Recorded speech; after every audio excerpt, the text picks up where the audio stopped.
반갑습니다. 오늘 우리가 하나님께 예배드리기 위하여 이렇게 둘러앉았습니다. 예배를 드리시기 전에 성경 찬송 준비하시고 사랑방을 통해 나눠드린 예배 순서지를 참고하시기 바랍니다. 자, 이제 마음과 생각과 감정을 잠잠히 하고 하나님 앞에 찬송하며 나아가겠습니다.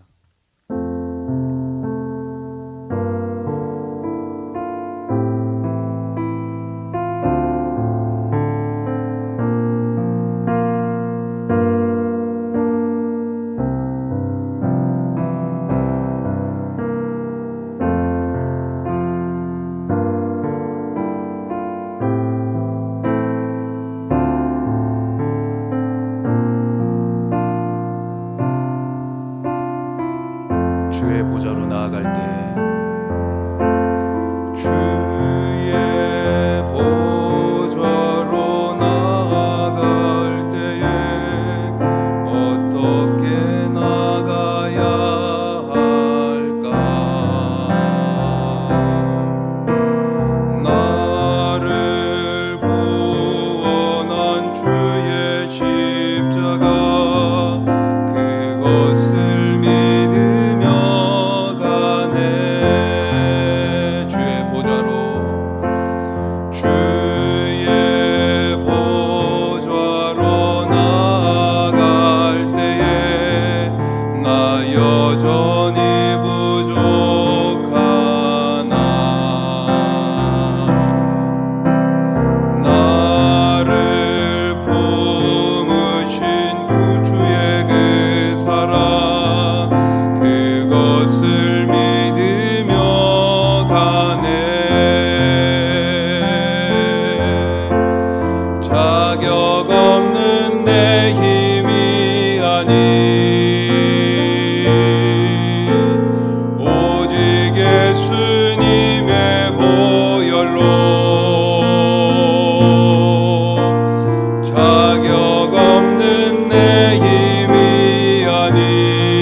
십자가의 보혈 완전하신 사랑 힘입어 나갑니다. 십자가의 보혈 완전하신 사랑 힘입어 예배합니다. 십자가의 보혈 완전하신 사랑 힘입어 나갑니다.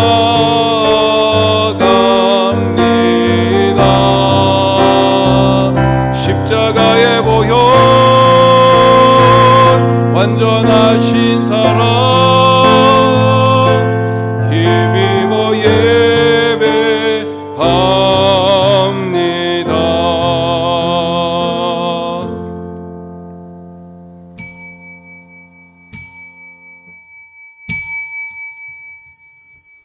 오늘은 사순절 다섯째 주일입니다.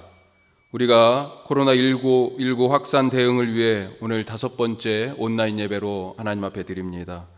다시 함께 예배드리는 그날을 간절히 바라면서 오늘 우리에게 충만하게 하늘에서 부어주시는 성령의 인도하심을 받아서 다 같이 하나님 앞에 예배합시다.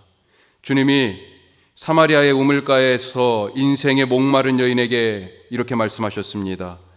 이 물을 마시는 자마다 다시 목마르려니와 내가 주는 물을 마시는 자는 영원히 목마르지 아니하리니 내가 주는 물은 그 속에서 영생하도록 솟아나는 샘물이 되리라.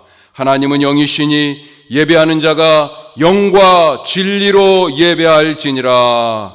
아멘.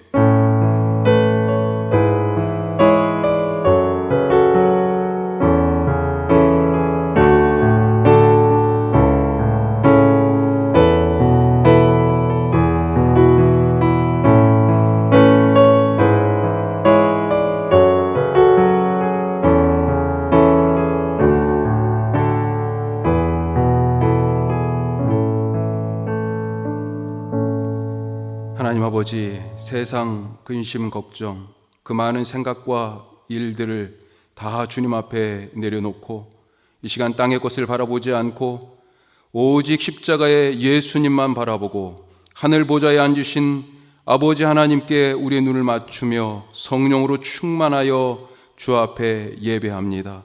주여, 우리의 예배를 받아 주시옵소서. 지금 유럽과 미국 등 온 세계가 통제불능의 상태로 가고 있습니다. 주여, 우리가 이렇게 연약합니다. 주여, 우리가 할 수 있는 것이 없습니다. 불쌍히 여겨 주시옵소서. 수백 수천 명이 하루에 목숨을 잃고 죽어가고 있으며 이 죽음의 공포 가운데 손을 내밀어 하나님의 구원을 간절히 구하오니 주여, 은혜를 내려주셔서 우리를 건져주시고 이 죄악 가운데 우리를 살려 주시옵소서. 부어주시는 성령으로 말미암아 예배하게 하실 때 주의 영으로 충만하고 진리의 예배로 하나님 앞에 드리게 하시기를 간절히 원하며 예수님의 이름으로 기도드립니다. 아멘. 이제 우리 마음을 다하여 진실함으로 하나님께 예배하겠습니다. 우리의 삶을 내려놓고 주님 살려주십시오. 내가 죄인입니다.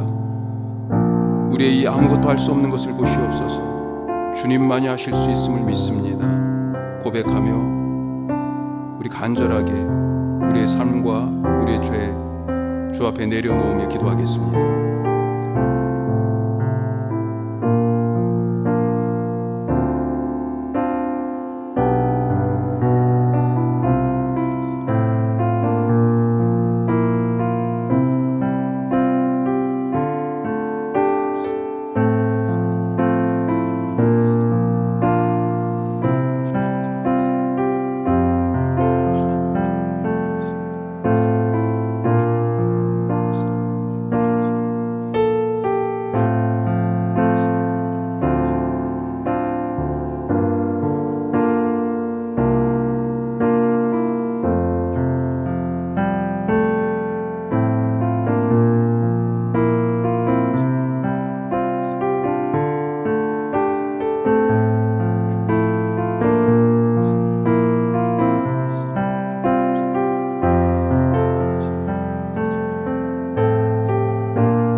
오직 하나님만 바라고 십자가의 예수님에게서만 구원이 있는 줄 믿고 죄를 내려놓고 주의 은혜를 구하며 기도하는 자에게 주시는 하나님의 용서의 말씀 아멘으로 받으십시오. 모든 사람이 죄를 범하였음에 하나님의 영광에 이르지 못하더니 그리스도 예수 안에 있는 속량으로 말미암아 하나님의 은혜로 값없이 의롭다 하심을 얻은 자 되었느니라. 아멘. 이제 우리가 한 마음으로 우리의 신앙을 하나님께 고백합시다. 나는 전능하신 아버지 하나님 천지의 창조주를 믿습니다. 나는 그의 유일하신 아들 우리 주 예수 그리스도를 믿습니다. 그는 성령으로 잉태되어 동정녀 마리아에게서 나시고 본디오 빌라도에게 고난을 받아 십자가에 못 박혀 죽으시고 장사된 지 사흘 만에 죽은 자 가운데서 다시 살아나셨으며 하늘에 오르시어 전능하신 아버지 하나님 우편에 앉아 계시다가 거기로부터 살아있는 자와 죽은 자를 심판하러 오십니다. 나는 성령을 믿으며 거룩한 공교회와 성도의 교제와 죄를 용서받는 것과 몸의 부활과 영생을 믿습니다. 아멘.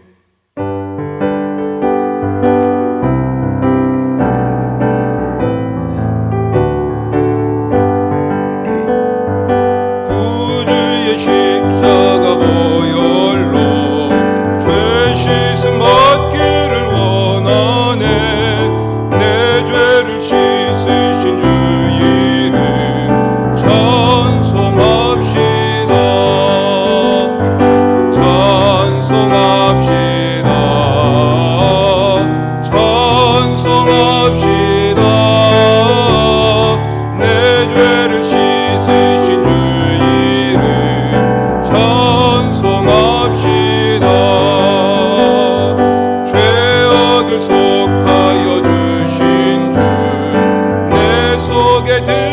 나와 계시네. 십자가 앞에서 주 이름 찬송합시다. 찬송합시다. 찬송합시다.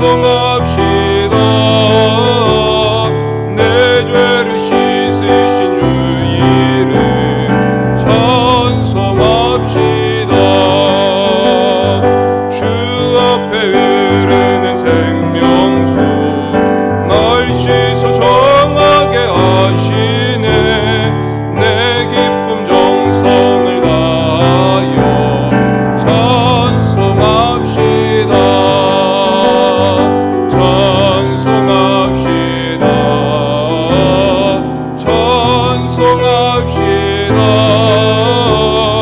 내 죄를 씻으신 주 이름 찬송합시다. 내 주께 회개한 영혼은 생명수 가운데 젖었네. 흠없고 순전한 주 이름 찬송합시다. 아멘. 찬송합시다. 찬송합시다. 내 죄를 씻으신 주 이름 찬송합시다.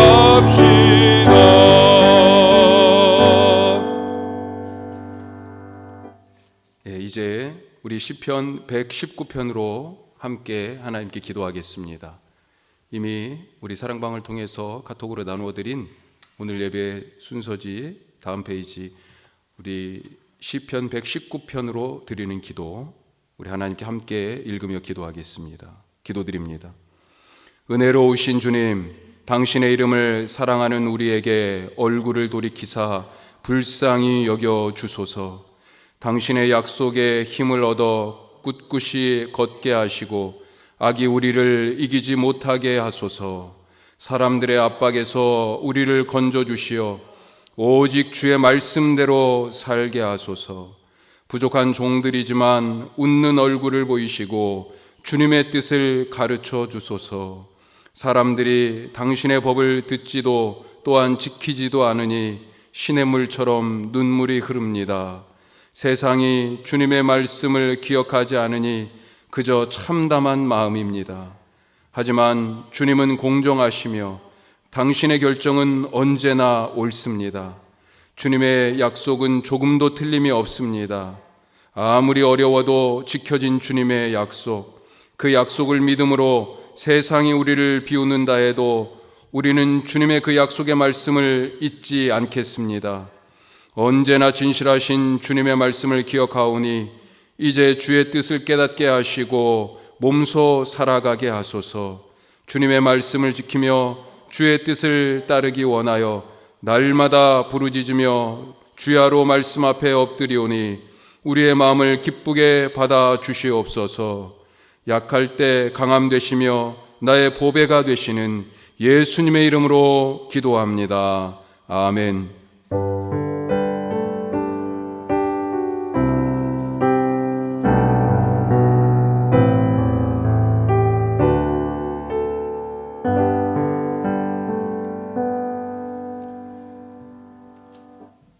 반갑습니다.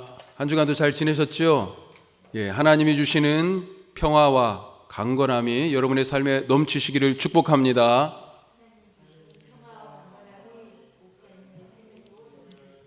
감사합니다. 우리 서로 하나님의 평화로 인사하겠습니다. 하나님이 주시는 평화가 우리 가정에 있는 엄마에게도 아빠에게도 우리 딸에게도 아들에게도 어머니에게도 모두에게 가득하시기를 축복합니다. 축복합니다.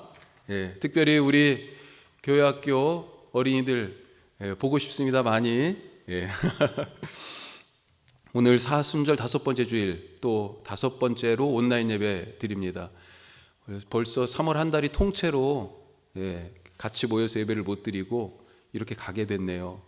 3월 개학도 지금 미뤄지고 4월 6일부터 개학 예정이다, 이런 계획이 세워졌고 진행하기 위해서 여러 준비들을 하고 있을 텐데요. 속히 우리의 삶이 정상적인 일상으로 돌아올 수 있기를 간절히 바랍니다. 말씀과 기도로 우리가 이 사순절 기간을 교회됨을 회복하고 예수님 닮아가는 시간들 되시기를 바라고, 다음 주일이 종려주일이에요. 종려주일. 그리고 다음 주 한 주간은 고난주간입니다. 원래 우리가 고난주간 특별 새벽 기도도 드리려고 그랬는데 그것도 쉽지 않을 그런 모양새예요.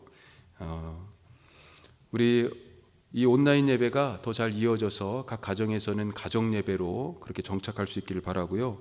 사회적 거리 두기를 위해서 우리가 다음 주일 4월 5일까지 온라인 예배로 한 번 더 우선은 드리도록 하겠습니다. 우리 어린이부 전달된 자료를 통해서 예배, 율동, 말씀 같이 함께 보면서 예배 드리실 수 있도록 우리 부모님들이 도와주시길 바라고요. 그래서 4월 5일 주일까지 모든 예배와 모임을 계속해서 우선은 일시적으로 중단하겠습니다. 그렇지만 우리가 한 번 더 기도하고 또 한 번 더 말씀 읽는 이 일에 대하여 더 힘내셔서 하나님과 더 가까워지고 또 구역의 사랑방의 식구들을 그렇게 잘 살피실 수 있기를 바랍니다. 이제 우리 다 같이 하나님의 말씀 보도록 하겠습니다. 요한복음 4장 말씀입니다. 요한복음 4장 20절에서 26절까지의 말씀입니다. 제가 가진 성경 신약 148쪽에 있습니다. 요한복음 4장 20절에서 26절까지, 자, 우리 다 같이 한 목소리로 말씀을 예수님이 내게 들려주시는 것처럼 말씀을 받들어 읽겠습니다. 우리 조상들은 이 산에서 예배하였는데 당신들의 말은 예배할 곳이 예루살렘에 있다 하더이다. 예수께서 이르시되 여자여 내 말을 믿으라. 이 산에서도 말고 예루살렘에서도 말고 너희가 아버지께 예배할 때가 이르리라. 너희는 알지 못하는 것을 예배하고 우리는 아는 것을 예배하노니 이는 구원이 유대인에게서 남이라. 아버지께 참되게 예배하는 자들은 영과 진리로 예배할 때가 오나니 곧 이때라. 아버지께서는 자기에게 이렇게 예배하는 자들을 찾으시느니라. 하나님은 영이시니 예배하는 자가 영과 진리로 예배할지니라. 아멘. 이번 코로나 사태를 지나면서 잔잔한 물 아래 감추어져 있던 것들이 막 이렇게 떠오르는 것처럼 느껴집니다. 평소에는 맑은 물처럼 보였는데 막대기로 한번 휘 이렇게 저으니까 바닥에 가라앉아 있던 것들이 다 떠오르는 거예요. 가려졌던 진짜 모습, 맨얼굴이라고 그러죠. 우리 다른 말로 민낯, 그렇게 말합니다. 이번 코로나 사태 속에서 민낯을 드러낸 것들이 있습니다. 몇 가지가 있는데 첫 번째로 신천지의 민낯이 드러났어요. 2000년대 들어서 신천지가 급성장하면서 많은 교회들이 정말 큰 타격을 받고 휘청거렸습니다. 교회 앞에 와가지고요, 뭐 별 난리를 다 하고 아주 심각한 폭력 행위들도 있었고요. 또 수많은 가정들이 고통을 겪었습니다. 더군다나 최근 몇 년간은 걷잡을 수 없을 정도였어요. 신천지의 실체를 밝히고 널리 알리기 위해서 그래서 애썼습니다. 이들이 어떤 집단인지, 무엇을 잘못 가르치는지, 그 방법이 얼마나 거짓된 것인지 알렸습니다.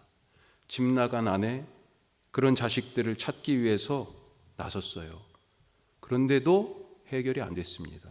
어려웠어요. 하지만 하나님은 이번에 신천지의 실체를 아주 그냥 온 천하에 이들이 어떤 집단인지 폭로하셨습니다. 그들의 비상식과 비도덕, 비진리를 드러내셔서 얼마나 반사회적이고 반공동체적이고 반인륜적인지 온 국민이 다 그냥 속속들이 알게 하셨습니다. 숨어있던 것들을 싹 들추셨어요. 명단을 내놓게 하시고 위장교회, 우리 교단 마크를 떡하니 붙여놓고 있던 그런 교회도 있어요. 위장교회, 감춰졌던 집회 장소, 교육받던 사람들 다 드러나게 하셨습니다. 또 민낯을 드러낸 게 있어요. 소위 선진국이라는 나라들입니다. 이 나라들 처음에 코로나가 막 이렇게 우리 중국부터 아시아 국가에 이렇게 퍼졌을 때 너무 과소평가했습니다. 그런데 지금 너무도 어려운 시간들을 지나가고 있어요. 이미 중국을 추월했잖아요. 몇 가지 그 모습들을 그냥 적나라하게 보여줬는데, 의료 시스템, 병실이 부족하고요. 선진국인데 공공의료가 기반이 안 돼 있어요. 보험도 공공보험이잖아요, 우리나라는요. 그런데 민간보험 때문에 의료비가 비싸가지고 병원을 가기가 또 어려운 겁니다. 또 시민의식은 어떻습니까? 사재기를 하잖아요. 어떻게 왜 그런 일들이 벌어졌는지 휴지를 막 사가요. 또 총을 사가고요. 총알이 다 떨어졌어요. 사회적 거리두기가 제대로 안 되고 있습니다. 그러니까 의료 시스템, 또 시민의식, 그것의 민낯을 보여줬습니다. 또 무엇보다도 정부가 얼마나 안일했는지를 보여줬어요. 정책이 제대로 실행되고 과감하게 시행될 타이밍을 놓쳤다 생각이 되고요. 또 일부러 검사를 늦추거나 공개를 지연시키는, 정확하게 하지 않는, 투명성에 있어서 그런 여러 가지 점에 있어서 저 나라들이 우리가 선진국이라고 불렀던 그런 나라들인가, 민낯을 그대로 드러내게 하셨습니다. 또 무슨 민낯? 한국교회의 민낯을 보게 하셨어요. 사실은 우리의 맨 얼굴이죠. 자랑스러워야 하는데 부끄럽습니다. 한국교회가 얼마나 노쇠하고 역동성이 없는지 보여주셨습니다. 교회는 교회인 수가 감소하고 있다고 우리가 걱정했었어요. 그런데 알고 보니까 신천지는 1년에 10만 명이 넘게 수료했다고 자랑했었잖아요. 폭발적인 그런 부흥을 하고 있었던 것입니다. 그들이 얼마나 성경을 열심히 공부했는지 혀를 내두를 정도입니다.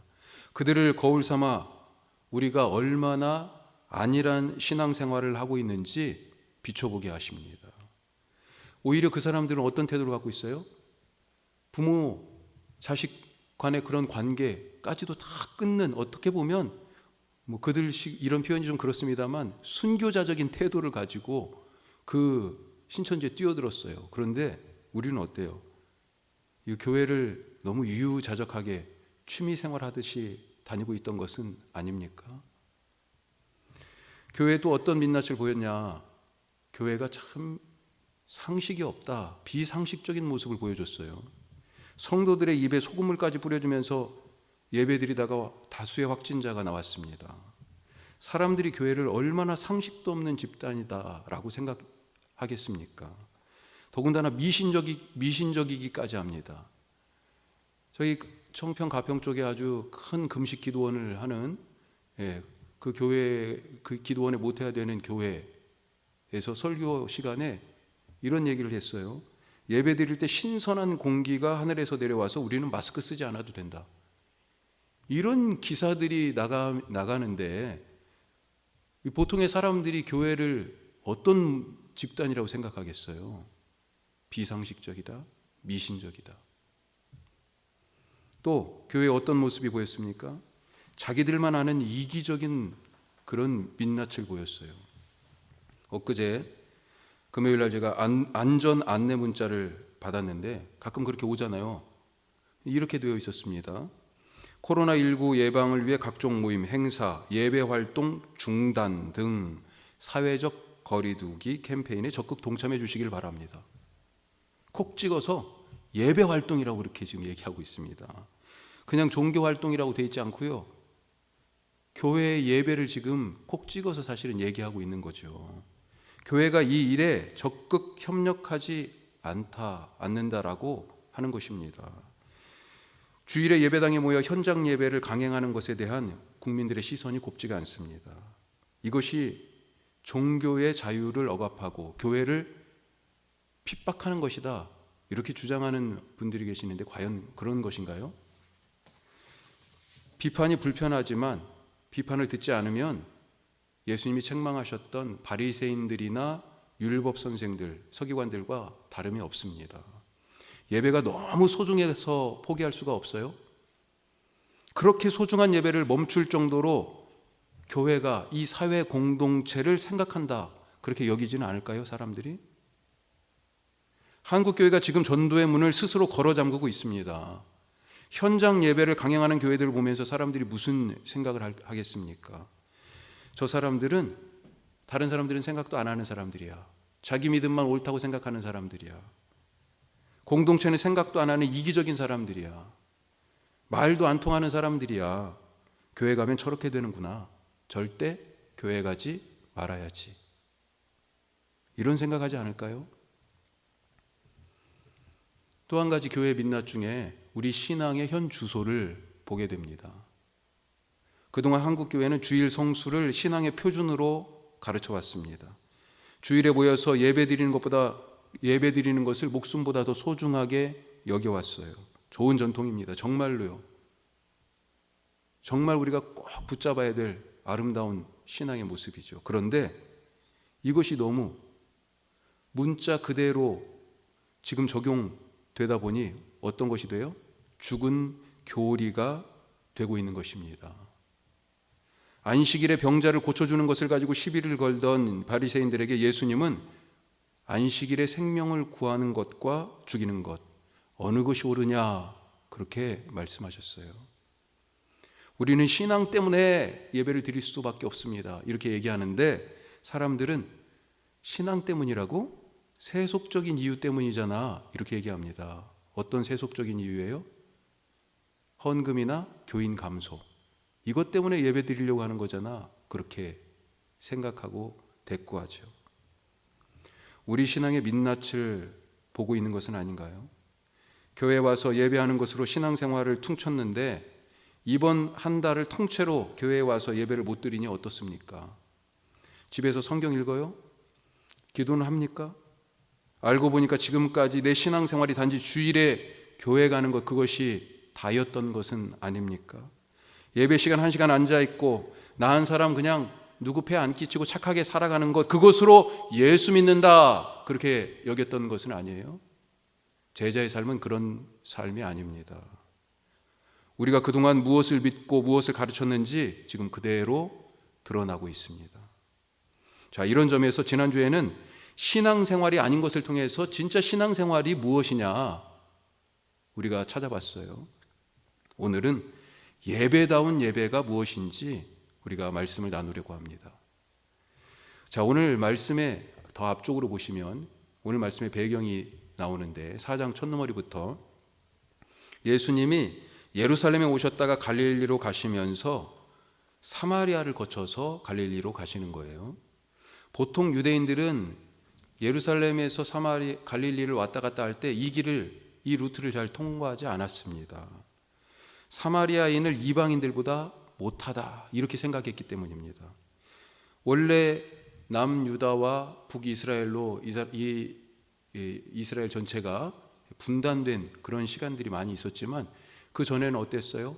한 민족이었잖아요. 원래 같이 함께 홍해를 건너서 이집트에서 탈출했고 광야를 거쳐서 요단강을 건너서 이 가나안 땅, 약속의 땅에 와서 함께 하나님의 약속을 받고 그 약속을 성취한 그런 사람들이에요. 그런데 다윗과 솔로몬 이후에 나라가 남과 북으로 나누어졌지요. 한 민족 한 나라였습니다. 하지만 이렇게 나누어진 나라가 북쪽 이스라엘이 먼저 멸망하게 되죠. 아시리아가 침공해서 멸망하게 되는데 이때 이 아시리아는 아주 참 어떻게 보면 난폭한 정책을 폈는데 이 사람들을 다른 데로 이주시키고, 물론 다 이주한 건 아니겠죠. 일부를 그렇게 이주시키고 또 다른 곳에 자기들의 식민지에서 다른 타민족을 데려다가 이 사마리아 땅에 살게 했습니다. 인종을 혼합시켰어요. 민족의 정체성을 희석시켰습니다. 유대인들이 그것에 대하여 곱게 쳐다보는 게 아니죠. 또 북쪽 이스라엘이 멸망했을 때는 그런 일이 있었는데 남쪽 유다가 그 얼마 후에 또 멸망을 하게 되는데 이 남유다에 살던 사람들이 멸망해서 포로로 바벨론에 잡혀갔다가 다시 돌아와서 성전도 다시 세우고 성벽도 다시 재건하고 하려고 막 이렇게 열심히 하던 그 일에 사마리아 사람들이, 이 사마리아 사람들이 와가지고 그 일을 방해하고 회방을 놨습니다. 이런 이유로 유대인들은요, 사마리아인 하면 아니야 거기는 우리 민족이 아니야, 그 사람들이 우리한테 어떻게 했는지 우리가 알고 있어, 경멸하고 또 원수처럼 여겼어요. 소위 말해서 지역 감정이 생긴 거예요. 사마리아 쪽하고 예루살렘 쪽하고 지금 사이가 별로 안 좋습니다. 지금 예수님 일행이 이런 상황에서 예수님 일행이 사마리아 근처 수가성이라는 곳에 지금 이르러 계신 겁니다. 때가 정오쯤 되었어요. 6시라고 되어 있는데 이 6시, 6시는 정오를 얘기해요. 정오쯤 되어 제자들은 음식을 구하러 동네로 들어가고 또 예수님은 혼자 남아가지고 야곱의 우물, 그렇게 야곱의 우물이라고 알려진 우물 곁에 앉아서 쉬고 계십니다. 이때 한 여인이 물을 길러 나왔어요. 예수님이 이 여인에게 물 좀 달라고 부탁합니다. 사마리아인을 상종도 안 하는 그런 유대인이 물을 달라고 하니까 여인이 깜짝 놀랐어요. 자, 그래서 9절 말씀에 보면 그렇게 대답하죠. 왜 유대인이 사마리아 여인인 나에게 물을 달라고 합니까? 그러니까 예수님이 그 말에 대하여서 대답을 하십니다. 자, 10절 말씀 한번 보죠. 자, 우리 10절 같이 한번 읽겠습니다. 예수께서 대답하여 이르시되 내가 만일 하나님의 선물과 또 내게 물 좀 달라 하는 이가 누구인 줄 알았더라면 내가 그에게 구하였을 것이요 그가 생수를 내게 주었으리라. 이렇게 대답하시잖아요. 그랬더니 이 여인이 뭐라고 또 얘기해요? 아니, 무슨 물을 준다는 거예요? 여기는 우물도 깊고 당신은 바가지도 없잖아요. 이 물을 뜰 바가지도 없어요. 이 우물 말고 어디서 물을 갖다 준다는 거예요? 그렇게 얘기하죠. 그러면서 우리는 이 우물에서 부족함 없이 풍족하게 그렇게 이 야곱의 우물에서 물을 먹고 마셨는데 당신 어디 아는 우물이 따로 있어요? 지금 그런 식으로 지금 얘기하는 것입니다. 아주 흥미로운 대화입니다. 우리가 이 대목을 잘 이해해야 합니다. 여인은 지금 뭘 얘기하고 있냐면 눈에 보이는 우물의 물, 땅의 물에 대해서 말하고 있습니다. 우물에서 이 아래에서 길어올린 물에 대하여서 지금 얘기하고 있는 거예요. 그런데 예수님은 뭘 얘기해요? 구원과 영생을 가져다 주는 물, 하늘의 물에 대해서 지금 말씀하고 계신 것입니다. 이 하늘의 물은요, 하늘에 있으니 위에서 내려오는 것입니다. 이게 완전히 관점이 다른 거예요. 방향도 다르고요. 여인의 물은 땅의 물이에요. 땅의 관점이고요. 예수님이 말씀하시는 물은요, 하늘의 물입니다. 그래서 하늘의 관점이에요. 10절에서 제일 처음에 물 좀 달라고 하니까 유대인인 당신이 사마리아인 여자인 나에게 물을 달라고요? 그렇게 반문하니까 예수님이 10절에서 하신 말씀이 아까 우리 같이 읽었는데 거기에서 뭘 얘기합니까? 하나님의 선물을 네가 알았으면, 당신이 하나님의 선물을 알았으면 그거 좀 나에게 달라고 얘기했을 텐데, 이렇게 말씀하세요. 자, 이 하나님의 선물이 무엇일까요? 바로 영원한 생명을 주는 구원입니다. 구원. 영생을 주는 구원이에요. 어떻게 이 구원을 얻어서 영생하게 됩니까? 14절에 예수님이 분명하게 말씀하십니다. 자, 14절 같이 한번 읽겠습니다. 하나님의 선물에 대해서 지금 얘기해요. 자, 14절. 내가 주는 물을 마시는 자는 영원히 목마르지 아니하리니 내가 주는 물은 그 속에서 영생하도록 솟아나는 샘물이 되리라. 예수님이 주시는 물을 마셔야 영생, 곧 구원이라는 하나님의 선물을 얻게 된다. 바로 그 얘기입니다. 자, 그러면 이 물이 무엇이에요? 예수님이 그 물 주신다고 그랬는데 그 물을 마셔야 영생하도록, 다시는 목마르지 않는 그런 기쁨이 그 가운데 있다고 그랬는데, 그 구원의 기쁨이 있다고 그랬는데, 이 물이 무엇이에요? 이미 예수님은 이 물에 대하여 말씀하셨습니다. 우리가 지금 요한복음 4장 말씀을 읽었는데 3장에 이 물이 이미 언급되어 있어요.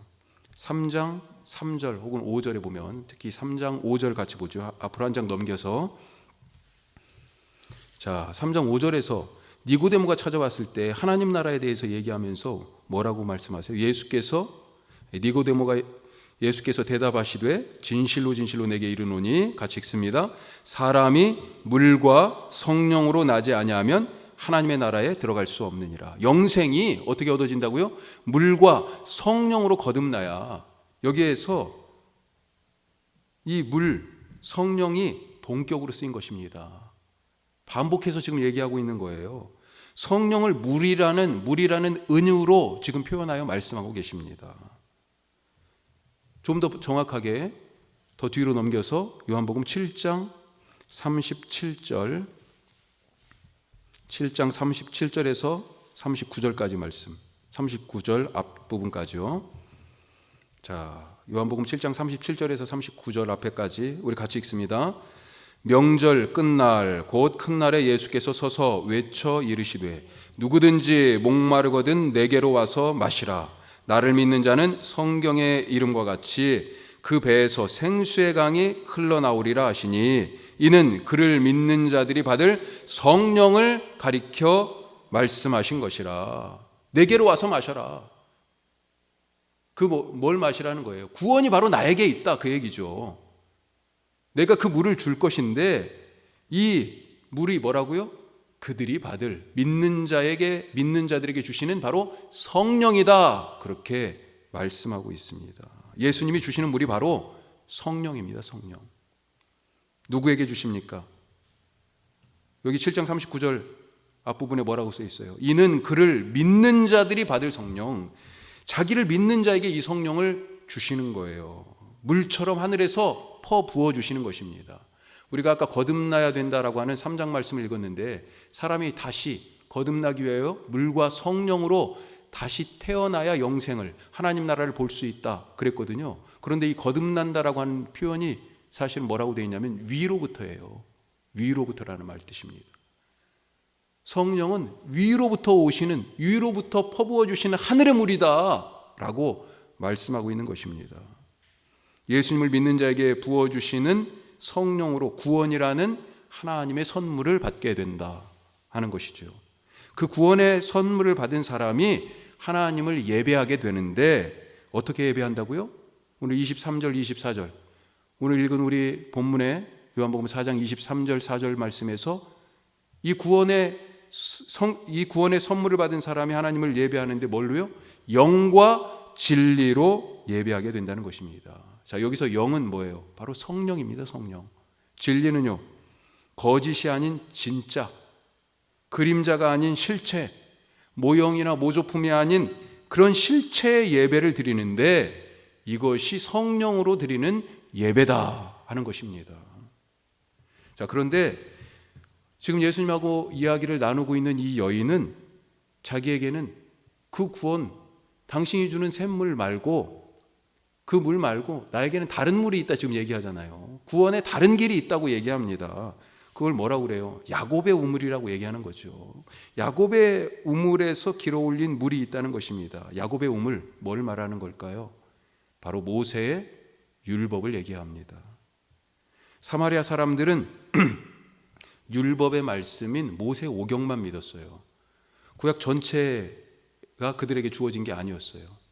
그 이유는 나중에 더 말씀드리고요. 하여튼 이 사람들은 모세의 율법에 의지해서 구원을 받을 수 있으니까 나는 괜찮아요, 우리는 이 우물에서 물 마시면 돼요 라고 지금 얘기하는 거죠. 하지만 예수님은요, 그 물 가지고 안 된다, 그 물 마셔봐야 다시 목마르다, 진짜 물, 하늘에서 부어주시는 그 물, 성령을 마셔야 영원히 목마르지 않는 참된 구원을 얻게 된다 말씀하십니다.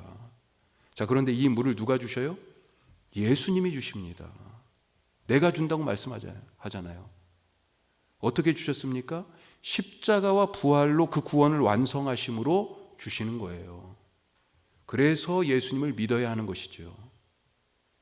자, 이것과 비슷하게 유대인과 사마리아인들은 서로 자기들의 길이 구원의 길이다 그렇게 주장했습니다. 우리 쪽으로 와야, 우리랑 같이 가야 구원받아, 지금 그렇게 서로 얘기하는 거잖아요. 그것을 오늘 말씀에서는 예배하는 곳에 대한 논쟁으로 소개하고 있어요. 자, 자, 20절부터 우리가 오늘 말씀을 읽었었는데 20절 어떻게 시작합니까? 우리 조상들은 이 산에서 예배하였는데 당신들의 말은 예배할 곳이 예루살렘에 있다 하더이다. 이 산에서 우리는 예배하는 게 맞다고 생각하는데 당신들은 예루살렘에서 예배하는 게 맞다면서요. 거기에서 예배드려야 구원받는다면서요. 그렇게 지금 얘기하는 거죠. 신명기에는 하나님이 자기 이름을 두시기 위해서 택하신 곳에서 예배하라. 가나안 땅에 가서, 약속의 땅에서 그 택하신 곳에서 예배하라. 이런 말씀이 12장에 나와요. 그리고 신명기 27장에서는 무슨 말씀이 나오냐면 너희들이 이제 가나안 땅에 가면 이스라엘 12지파를 6지파씩 둘로 나눠가지고 반절은 그리심산, 여기가 세겜, 사마리아 근처예요. 반절은 그리심산에서 서고 반절은 에발산에 서서 하나는 그리심산에 선 지파는 축복을, 에발산에 선 6지파는 저주를 선포해라. 이런 말씀이 나옵니다. 모세 오경에는요, 예루살렘에 대한 얘기가 사실 없어요. 왜요? 예루살렘은 다윗이 나중에 왕이 되면서 정복해서 자기의 도시로 삼고 법궤를 가져오면서 성전을 지을 준비를 하고 그리고 나서 그 이후에 솔로몬이 성전을 지으면서 왕의 도시뿐만 아니라 하나님의 거룩한 도시가 그때부터 된 거예요. 사실은 사마리아 사람들은 그 이후에 지금 갈라졌기 때문에 예루살렘에 대하여서 그래서 거기가 그렇게 중요한 게 아니다. 율법에 보니까 더 중요한 곳이 있더라. 그게 바로 세겜 근처, 사마리아 근처에 그리심산이더라. 우리는 그래서 이 산에서 예배드려. 지금 이렇게 얘기하고 있는 것입니다. 그런데 유대인들은요, 다윗과 솔로몬이 세운 성전이 있는 예루살렘에서 예배드려야 한다. 그렇게 말하는 거죠. 서로 이 산, 저 산, 거기에 서로 구원이 있다고 주장하고 있는 것입니다. 자, 그런데 예수님은 뭐라고 말씀하세요? 질문이 잘못됐다. 이 산도 저 산도 아니다. 어느 곳이 진짜 구원받을 곳이냐, 어느 곳에서 진짜 예배가 하나님 드리는 예배를, 어느 곳에서 드리는 예배를 하나님이 받으시느냐 그랬더니 질문이 잘못됐다. 여기도 저기도 아니다 말씀하시죠. 그리심산도 아니고 예루살렘도 아니다. 그림자인 율법도 아니고 모형인 성전도 아니다. 죽은 교리나 의식으로는 구원을 얻을 수 없다. 진짜가 있는데 바로 나 자신, 예수님 자신이라고 그렇게 말씀하고 계시는 것입니다. 왜 그래요? 사마리아인들이 주장하는 율법에 의한 여기가 맞는 곳이야 라고 하는 주장, 그 율법, 그 말씀의 근원이 되시는 분이 누구세요? 예수님이잖아요. 예루살렘에 성전을 지어놓고 법궤를 거기다 모셔놓고요, 남쪽 유다 사람들은요, 여기가 진짜야 예루살렘이, 그렇게 얘기하는데요, 그 성전, 진짜 성전이신 분이 바로 예수님 아닙니까? 그래서 저 성전, 저 눈에 보이는 저 성전, 46년 동안 지은 성전 내가 다 허물고 3일 만에 다시 지으리라. 그것은 성전된 자기 몸을 두고 하신 말씀이다. 주님이 말씀하시잖아요. 예수님이 바로 율법의 완성이시고 성전 제사의 완성이시기 때문입니다.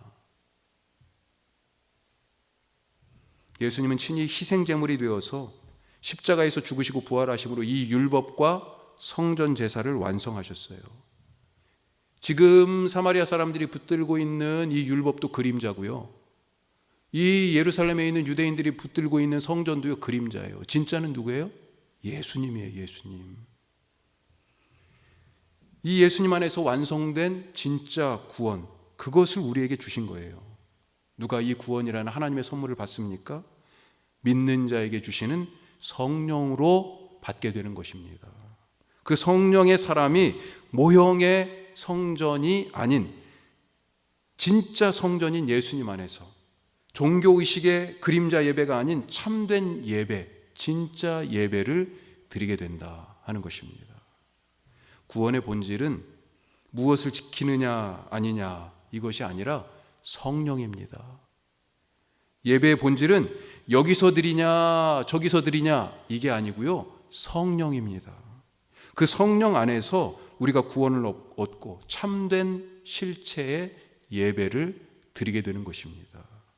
믿는 자에게 주시는 성령으로 충만하여서 예배하고 매일 매 순간을 그렇게 하나님 앞에서 살아가시기를 축복합니다. 그에게 구원이 있습니다. 다시는 목마름이 없어요. 또한 한국교회가 성령으로 충만해서 죽은 교리와 능력 없는 종교 의식에서 빠져나와서 하나님 앞에 참된 예배를 드릴 수 있기를 간절히 바랍니다. 기도하겠습니다. 하나님 아버지, 우리에게 이 귀한 하나님의 구원의 선물 주시니 감사합니다. 예수님을 통하여 우리에게 주신 그 십자가의 죽음과 부활의 그 희생과 그 영광을 우리에게 한꺼번에 하늘에서 부어주시는 성령으로 말미암아 믿게 하시고 누리게 하시니 감사를 드립니다. 성령 충만하여 살아가는 신자 되게 하시고 성령 충만하여 그림자가 아니라 참된 실체 진리의 예배 드리는 사람들 되게 하여 주시옵소서. 우리가 이 시간들을 지나면서 우리 한국교회에 부끄러운 민낯이 보입니다. 주여 불쌍히 여겨주시고 성령 충만한 교회들이 되어서 하나님의 이 영원한 생명의 구원의 복음을 온 세상 열방에 증거하고 하나님의 나라를 선포하는 우리 되게 하여 주시옵소서. 예수님의 이름으로 기도드립니다. 아멘.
이제는 내게 오는 자는 결코 목마르지 아니하리라 말씀하시면서 하늘로부터 성령을 퍼부어 주셔서 영원한 하나님의 선물 영생을 누리며 구원의 기쁨 가운데 살게 하시는 우리 주 예수 그리스도의 은혜와 우리를 죽음에서 건져 생명으로 바꾸시고 죄에서 의로 새롭게 하시는 하나님 아버지의 사랑하심과 오늘도 우리 가운데 하늘로부터 쫓아 강림하여 임재하심으로 능력 있는 삶, 거듭난 삶, 예수 닮는 삶, 정말로 하나님의 구원이 증거되고 드러나는 복된 삶을 살도록 인도하시는 성령님의 도우심이 이제 오늘 이 말씀 듣고 나는 예수 믿는 자에게 부어주시는 성령으로 구원이라는 하나님의 선물을 누리며 온 세상 가운데 증거하겠습니다 다짐하는 원주 함께하는 교회 모든 가족들과 코로나19로 고통당하는 온 세계 열방 위에 영원히 함께 하시기를 축원하옵나이다. 아멘.